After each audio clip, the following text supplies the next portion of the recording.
SPG, striktong patnubay at gabay ng magulang ang kailangan. Maaaring may masiselang tema, lengguwahe, karahasan, sexual, horror o droga na hindi angkop sa mga... So guys, ikakagulat nga nito ni RJ nang biglang in-announce nga nito ni Giselle na magiging head of finance department. Eto nga si Eric. At nagulat talaga siya dahil wala talaga siyang tiwala dito at pakiramdam niya may something na gagawin itong si Eric. So balit sinabi nga nito ni Giselle na hindi niya ito ginawa para kay Eric kundi para sa kanyang anak sapagkat ito lamang ang tanging hiling ni Justin para mapapayag ito na magtrabaho at magstay dito nga sa Apex.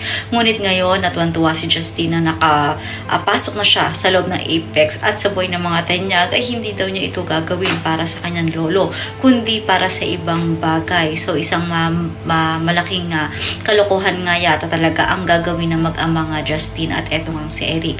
Samantala ramdam pa rin ni Annalyn ang sama ng loob ni Doc Carlos sa kanyang pagbabalik dito sa Apex. Subalit mapipigilan pa nga ba ito ni Doc Carlos na lumipat sa ospital ng kanyang ama? Yan ang dapat nating abangan dito nga lang sa Abot Kamay na Pangarap.